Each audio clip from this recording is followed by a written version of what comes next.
It started with laughter, but not the kind that warms a room. It was sharp, slicing, meant to humiliate. I sat at the long dining table, the clatter of cutlery and the smell of roasted meat surrounding me, pretending that the sting in my chest didn't exist as my own family leaned into their little jokes at my expense. "Oh, she probably eats cereal for dinner," my cousin sneered, while my aunt shook her head with a mocking grin. "Some women just aren't made to host, you know?" They laughed, glasses clinked, and I felt myself shrinking smaller with each word even as I forced a polite smile. My hands itched to grip my napkin tighter, to disappear into its folds, but I stayed silent. In their eyes, I was the girl who never measured up, who didn't cook, who didn't fuss over family traditions the way they did.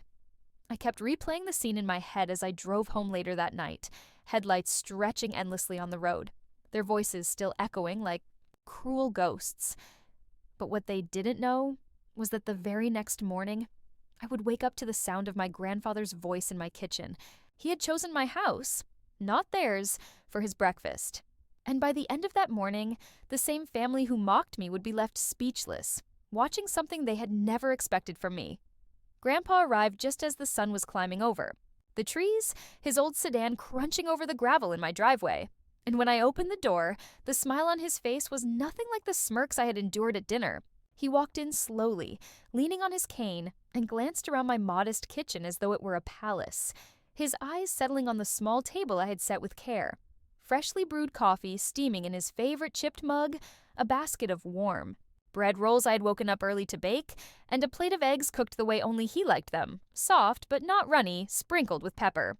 His shoulders relaxed, and he let out a sigh that seemed to carry years of unspoken weight. "This feels like home," he whispered, and those words hit me harder than every insult thrown the night before. I watched him eat slowly, his hands steady despite the tremor that usually betrayed his age, and as he savored each bite, I thought about the irony, how the same family who mocked me at their table would never know what it was like to see him this content, this at peace. He talked between sips of coffee, not about the past or his aches, but about me. My job, my little garden outside, the books I had scattered on the shelf.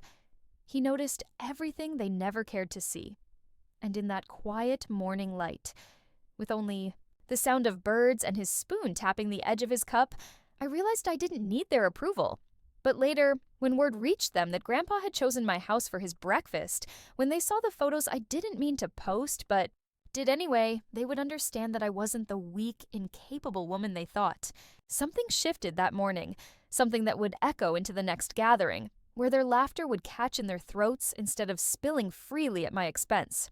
When Grandpa finished his breakfast, he leaned back in his chair with that satisfied sigh I remembered from my childhood, the one he always made after a meal that truly filled him, body and soul.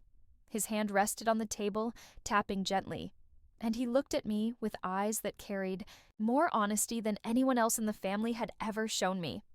"You know," he said slowly, "your grandmother would have loved this. Not the food, though it's good. She would have loved the way you made space for me here." My throat tightened, because it was never about the eggs or the bread.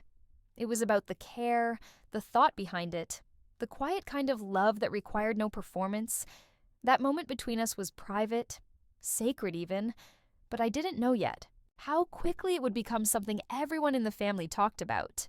When he left, I snapped a few photos, just for myself, of the table afterward, the empty plate, the mug with the faint coffee ring, and his cane leaning by the chair where he had sat.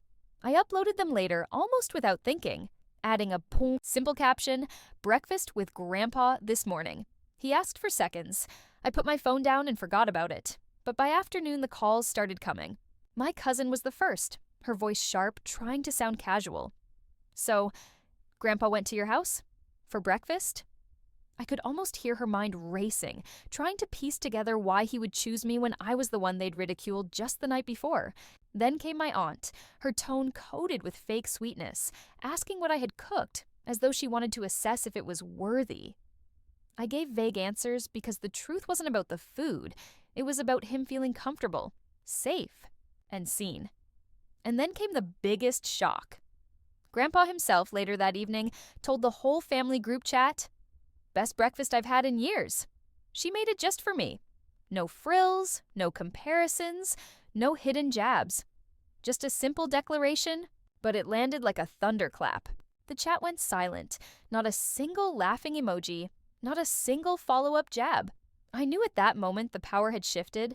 The ones who mocked me suddenly didn't know where to place their judgment because the man whose opinion they worshipped had chosen me, publicly and without hesitation. And in families like ours, where respect is currency, Grandpa had just made a very large deposit in my name. The silence in the family chat lingered for days, thicker than any insult they had ever thrown at me, and I could feel it pressing against me like a storm waiting to break. My cousin, the self-proclaimed hostess of every holiday, finally cracked and sent a passive-aggressive message about how everyone knows Thanksgiving will still be at her place, like always. But it was too late. Grandpa had already reshaped. The narrative and the truth was that his quiet approval mattered more than her overstuffed turkey and endless trays of casserole.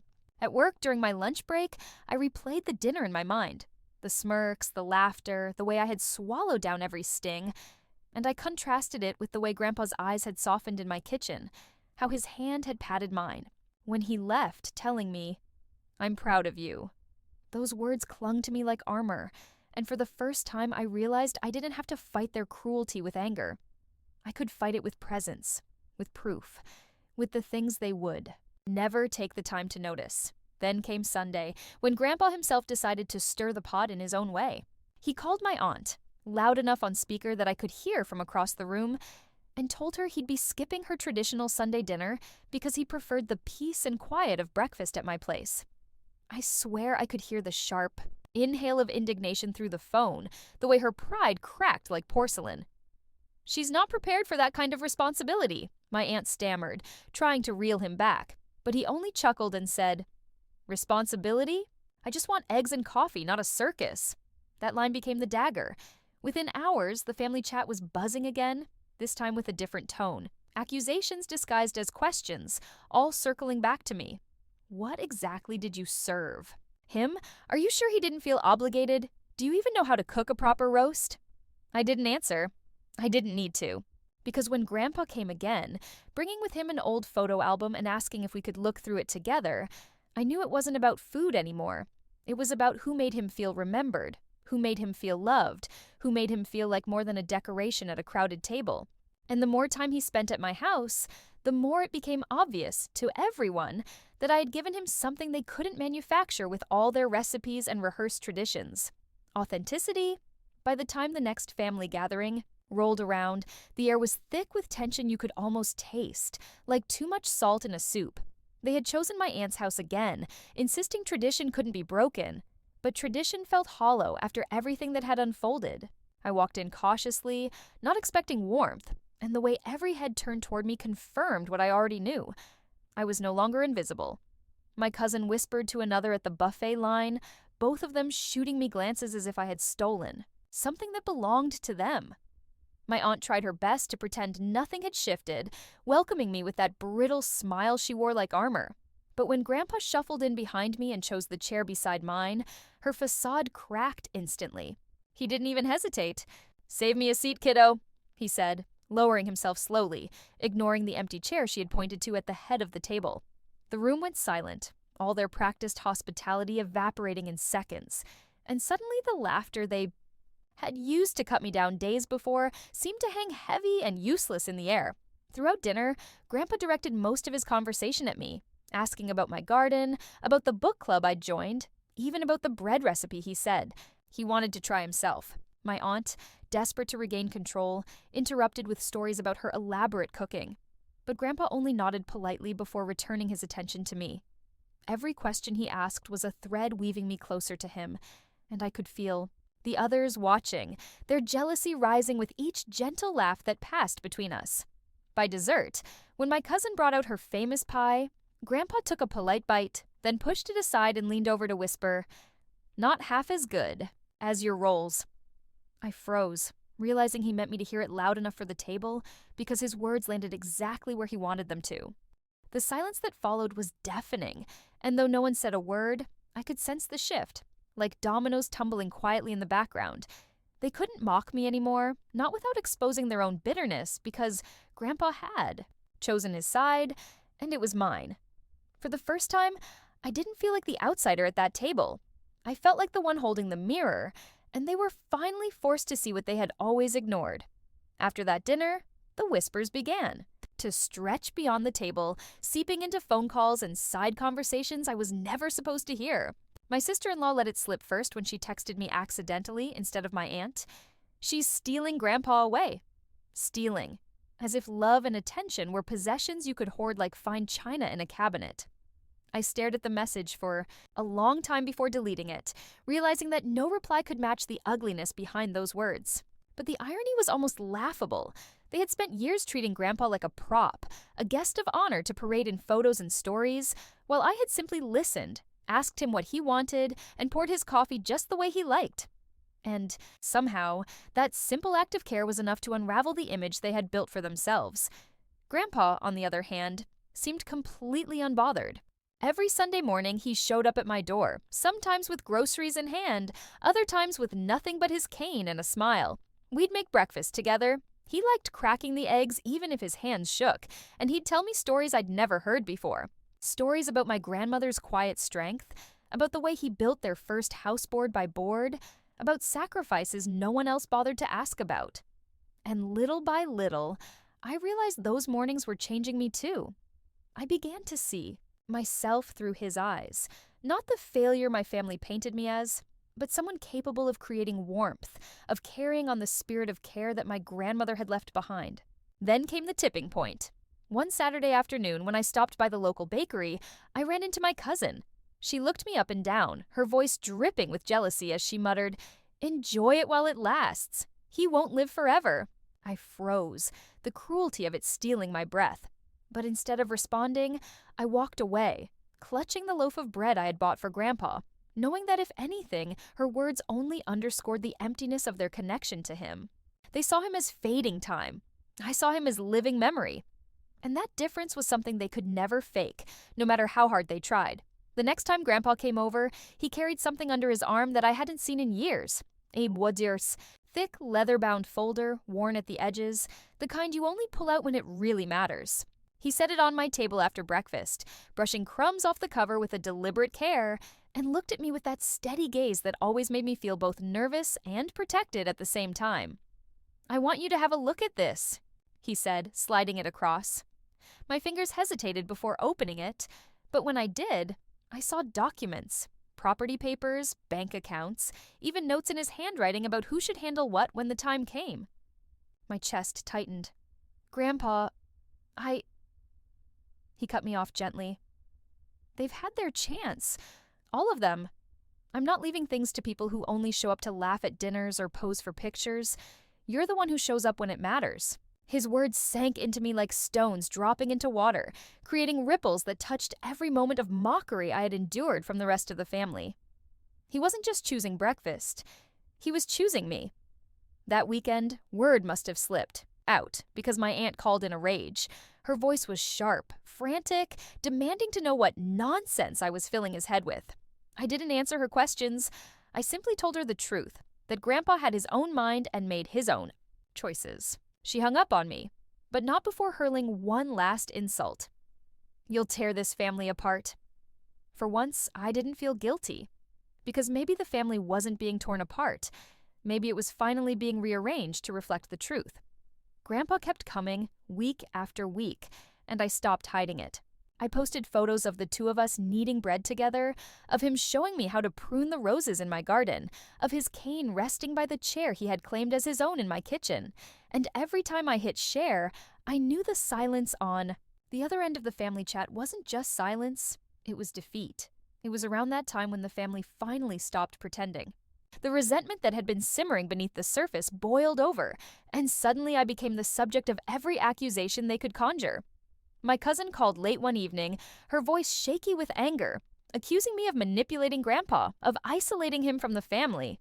I almost laughed at the absurdity of it. This was the same cousin who hadn't called him in weeks, who left early from dinners, who rolled her eyes when he repeated stories because she'd rather be scrolling her phone. But instead of laughing, I stayed quiet and let her words hang in the air. The silence unnerved her more than any defense ever could. A day later, my aunt showed up unannounced at my door, arms crossed, demanding to see what kind of hold I had over her father. Grandpa was sitting at the table, sipping coffee from his favorite chipped mug, and when she stormed in, he looked up slowly, unbothered. "She doesn't hold me," he said simply. "I choose to be here." The look on my aunt's face was something I will never forget. Shock, confusion, and a touch of desperation, like someone realizing they'd been losing a game they didn't even know was being played. But the truth was, it wasn't a game at all. It was love. It was care.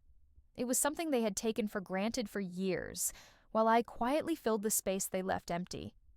What stung them most wasn't that I had done anything wrong, it was that I had done everything right. And Grandpa, in his quiet wisdom, decided to make that known in a way that left no room for debate. One Sunday, instead of just having breakfast, he asked me to drive him to the notary's office. He had already arranged everything: his accounts, his property, even the rights to the small patch of land he had kept for decades.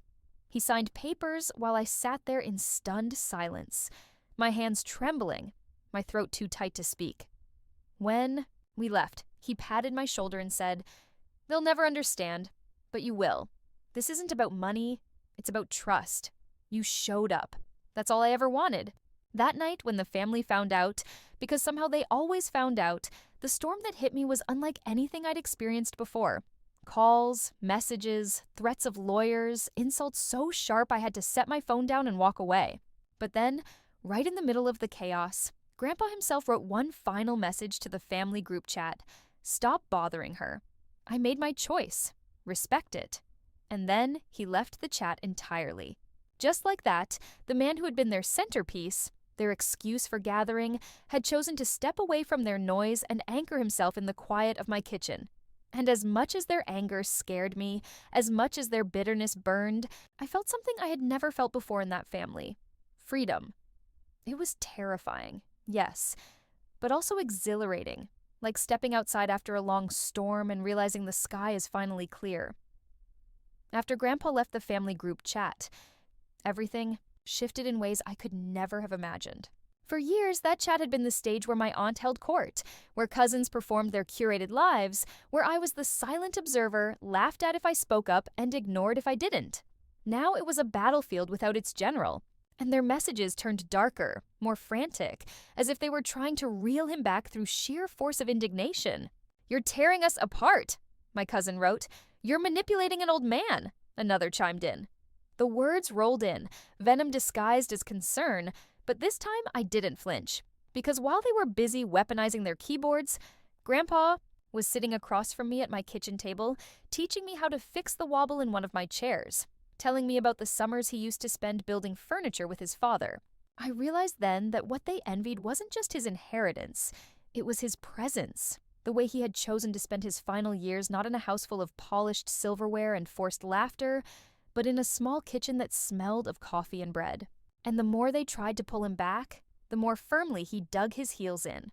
One weekend he asked me to host a breakfast for just the two of us and a few of his old friends.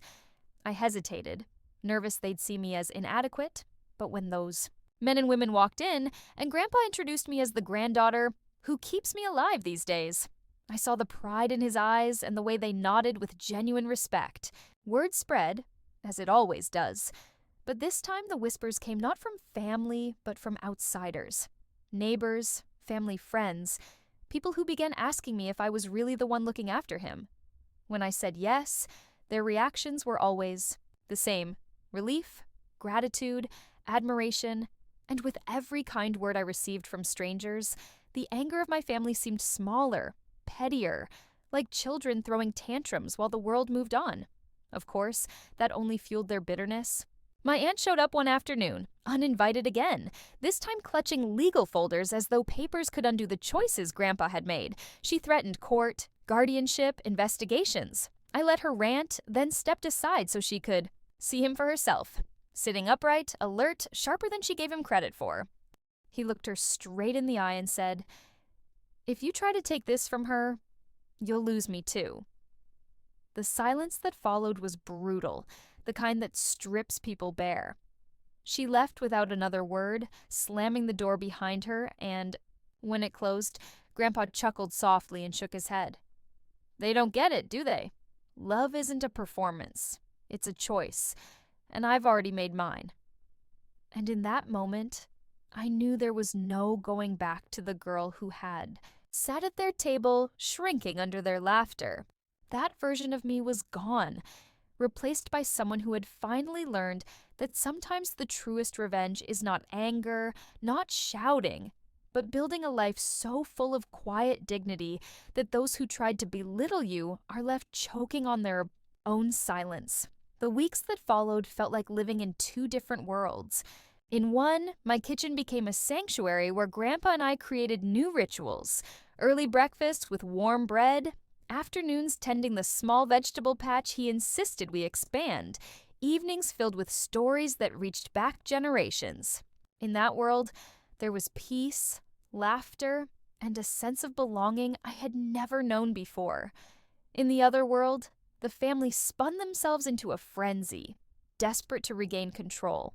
They began hosting larger dinners, inviting extended relatives, neighbors, anyone they could, plastering photos online of crowded tables and overflowing dishes, hoping to prove that they were still the heart of the family.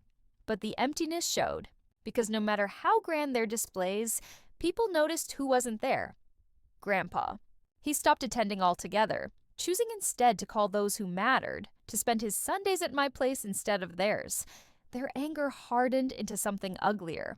One cousin cornered me outside the grocery store, voice low and shaking, demanding to know what I had promised Grandpa to make him favor me. I looked him in the eye and answered truthfully, "Nothing. I just listened." He didn't reply, because deep down he knew it was the one thing none of them had ever bothered to do. Then came the day that solidified everything. Grandpa announced, without telling me beforehand, that he wanted to host a breakfast at my house and invite not just his old friends, but also a few family members. My stomach dropped at the thought of opening my door to the same people who had mocked me, but he was insistent. They need to see, he said, not hear about it, not guess. They need to see what matters. When the morning came, I laid out the table with trembling hands. Fresh bread, scrambled eggs, fruit, coffee brewed strong. Simple, nothing showy, but infused with care. And when the family walked in, expecting chaos or inadequacy, what they found instead was calm. The smell of warm bread, the sight of Grandpa already seated comfortably at the table he had claimed as his own. He raised his mug and said, without hesitation, "This is where I belong." The room froze. Their faces told me everything.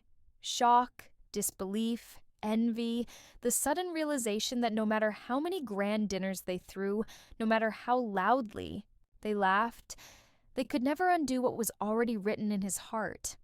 And for the first time, I wasn't nervous. I wasn't shrinking.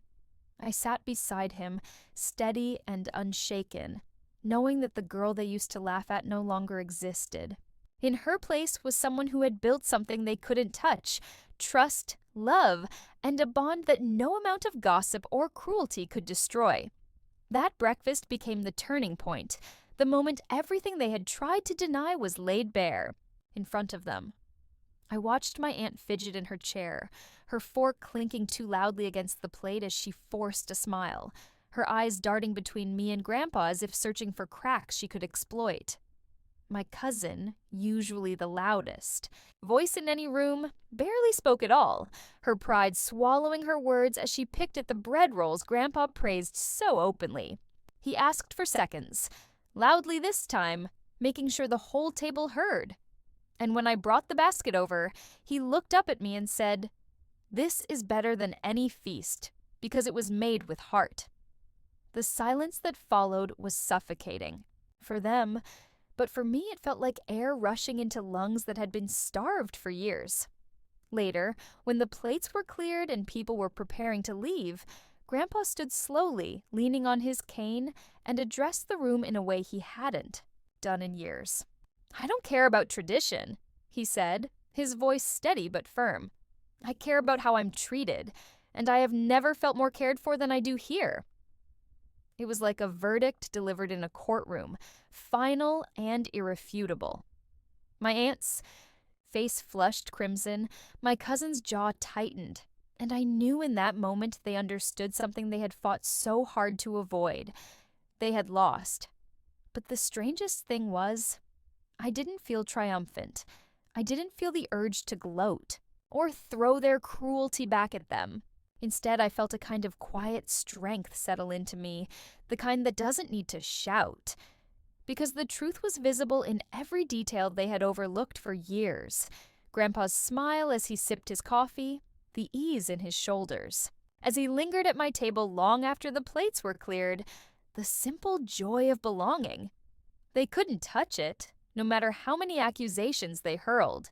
That night, after everyone left, my phone buzzed with messages dripping with bitterness. Claims that I had stolen him, that I had ruined family unity, that I had turned him against them.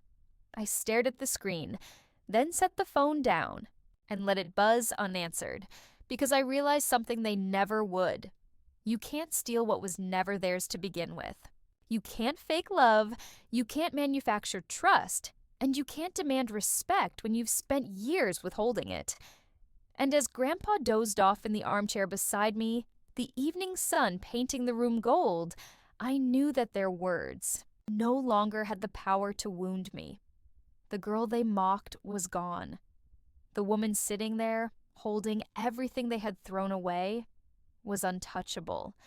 After that day, the invitations from my aunt stopped coming. No more family dinners, no more group texts about who was bringing dessert, no more carefully staged photos of crowded tables. The silence from their side was louder than all the laughter they used to weaponize against me, but it didn't hurt the way it once would have. It felt more like the closing of a door that should have been shut years ago. Grandpa, on the other hand, seemed lighter, freer, as if choosing where to spend his time had lifted a weight he'd carried silently for too long.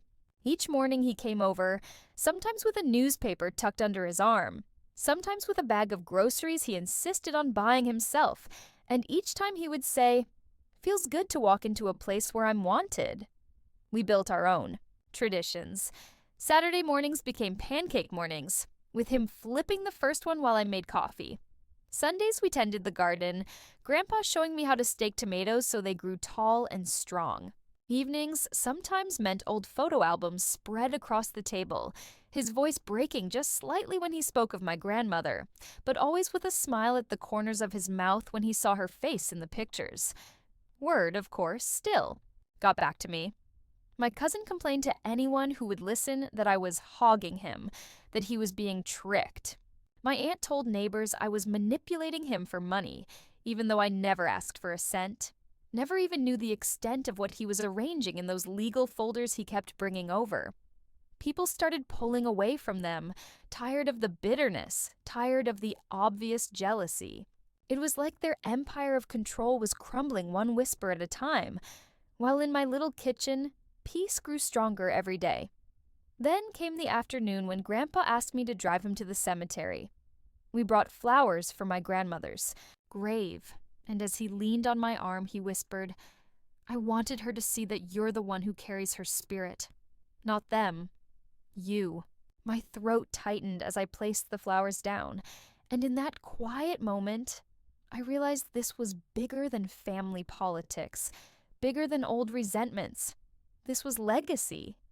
And legacy isn't built in loud dinners and forced traditions. It's built in quiet breakfasts, in care that expects nothing back, in the choice to love when no one is watching.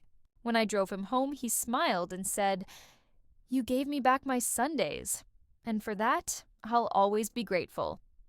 Those words etched themselves into me deeper than any insult my family had ever thrown, because while they had tried to break me with mockery, Grandpa had rebuilt me with love, and that was something no amount of their bitterness could ever take away.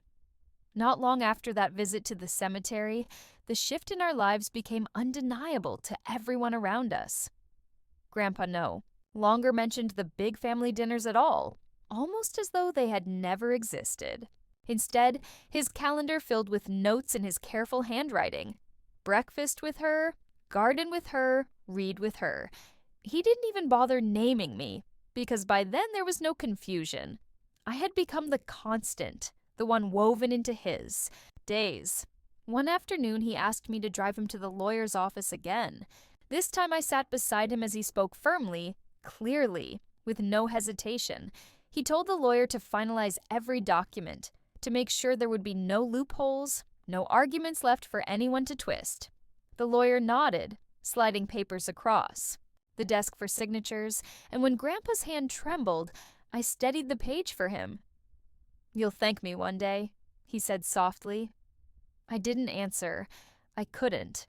My throat was too tight, my eyes stinging. Outside, as we stood by the car, he looked at me and said something that would echo in my mind for years to come. They always thought the loudest voices carried the most weight, but in the end, it's the quiet ones who last. Meanwhile, the family grew restless. My aunt tried one last desperate act. She called a family meeting without Grandpa, summoning cousins and siblings to her house to set things straight. I wasn't invited, but word got back to me anyway. They ranted, they schemed, they even drafted letters threatening legal action. But every plan fell apart the same way, because none of them had Grandpa's trust, and without his word, their voices carried nothing. That night, Grandpa called me laughing. "Do you know, they tried to hold a tribunal without me?" He chuckled. Imagine that, judging the living while forgetting who's in the room. His laughter was full and unbothered, and for the first time, I realized how much power he still carried and how he had chosen to wield it not through anger or control, but through simple loyalty to the one person who had stayed. And as the weeks passed, the truth settled into every corner of my life. I wasn't just the granddaughter they had mocked anymore. I had become the keeper of his stories, the guardian of his peace, the witness to his final chapter. And though my family tried to twist it into something ugly, deep down I knew what it really was. Vindication. Not the loud, vengeful kind, but the quiet, unshakable kind that comes when love itself becomes the answer they can't argue with. The family's desperation peaked in ways that bordered on absurd. One evening, just as I was finishing up dinner with Grandpa, roast chicken and mashed potatoes, simple but filling, there was a knock at the door. My cousin stood there, holding a store-bought pie in a flimsy plastic container, her smile so forced it was almost painful to watch. "I thought maybe we could join you for dessert," she said, her eyes darting past me toward Grandpa. I wanted to slam the door, to protect the peace of our evening. But before I could say anything, Grandpa called out from the table, "If you came to eat, you'll leave hungry. This isn't your show." The look on her face was pure disbelief, as if she couldn't fathom him choosing me so openly over her offering. She muttered something about just trying to be nice before storming off, the pie still clutched, awkwardly in her hands. When I closed the door, Grandpa chuckled and shook his head. "They think it's about food. They'll never get it, will they?" But the truth was, they did get it. That's what terrified them. They had built their identity around being the keepers of tradition, the hosts of every holiday, the self-appointed center of family gravity, and suddenly, all of that had been undone by mornings of scrambled eggs and warm bread, by quiet talks over coffee, by the kind of presents they had never given him. So, they doubled down. They spread rumors in the community that I was after his money, that I had cut them off from him, that I was manipulating him with guilt. But the rumors backfired. Neighbors who saw us walking together in the garden, shopkeepers who watched him beam at me as we picked out groceries, even his old friends from church. They all saw the truth. They saw love, not schemes. And then came the day Grandpa made it public in a way no one could ignore. At the church social, standing with his cane planted firmly in front of him, he introduced me to everyone as the one who takes care of me, the one who carries my wife's spirit forward. His voice didn't tremble, not once, and when he Said it, the entire room turned toward me. My family was there, of course, trying to smile through gritted teeth, but the message had been delivered. He had chosen, and it was me. Driving home that evening, he looked out the window at the fading light and said, "You know, revenge doesn't always come in fire and fury. Sometimes it's just living in a way they said you never could." His words wrapped around me like a cloak, and I realized that the girl who once sat at their table, shrinking under their laughter, had been burned away completely. In her place stood someone unshakable, someone who no longer needed their approval, because she had built something stronger than their mockery, a bond that would outlast them all. As autumn settled in and the leaves began to fall, the distance between me and the rest of the family grew wider, almost like the seasons themselves were pulling us apart. They no longer called, no longer invited, no longer pretended at civility. Instead, they retreated into their own corner, stewing in silence, watching from the outside as Grandpa and I continued to build our little world. He came over with scarves wrapped tightly around his neck, his cheeks pink from the cold. And I'd have hot tea waiting, steam curling upward as he eased into his favorite chair. "This feels more like family than anything I've had in years," he said once, and I felt something inside me break open, something that had been locked away since the first time they mocked me at that long dinner table. The bitterness of my relatives only confirmed what we both already knew, that they weren't mourning the loss of him, but the loss of control. They had always defined themselves by being the hosts, the ones with the big tables and endless food, but those gestures had been hollow without love. And now, stripped of that power, they were left exposed, forced to face the truth they had. Hidden behind casseroles and laughter for so long, Grandpa, on the other hand, seemed more alive than ever. He started keeping a journal, recording little moments of our breakfasts, jotting down recipes I made, even writing reflections about the flowers in the garden. "Someday," he told me with a mischievous smile, "you'll read these and know exactly how much this meant to me." One evening, as I drove him home under a canopy of stars, he turned to me and said, "Do you know what the real victory is? Not that they're silent, not that they've lost their grip. The victory is that you stopped believing their lies about you. You see yourself now the way I always saw you." His words settled deep inside me, heavier than any inheritance, more valuable than any property. And I realized that the revenge I thought I wanted, their shame, their silence, their jealousy, wasn't the real prize. The real prize was this: love untainted by obligation, belonging that couldn't be questioned, a legacy built not on duty, but on choice.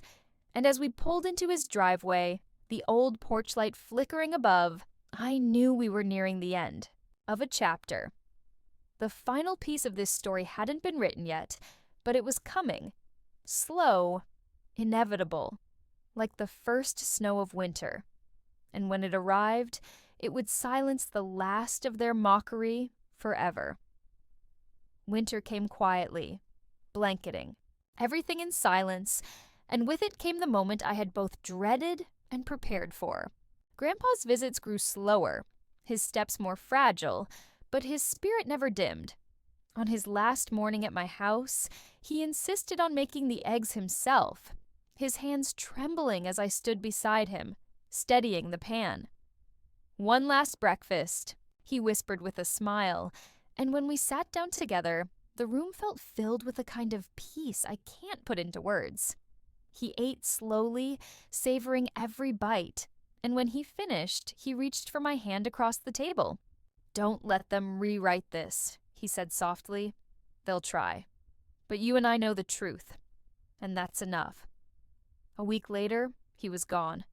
The funeral was a blur of black coats, murmured condolences, and faces I hadn't seen in months. My family tried to reclaim the stage, standing tall as though nothing had changed, but when the lawyer read the will, the facade shattered. Grandpa had left everything: his house, his savings, even the land they had once fought over, to me.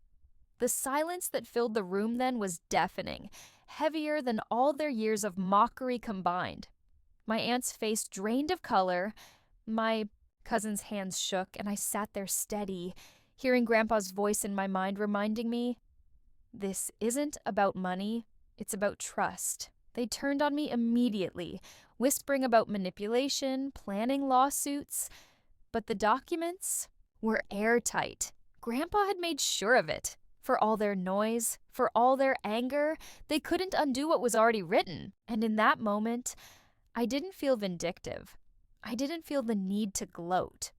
I simply felt the weight of his trust, the quiet pride of knowing I had been there when it mattered, when no one else was.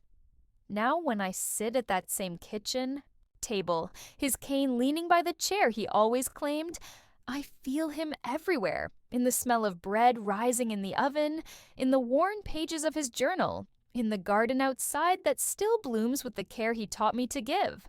And though my family remains silent, licking their wounds in corners where their laughter no longer reaches me, I have something far greater than revenge. I have proof. Proof that love, not performance, is what lasts. Grandpa was right. The loudest voices faded, but the quiet ones, his and mine, echoed long after. And that echo, strong and unshakable, became the final word.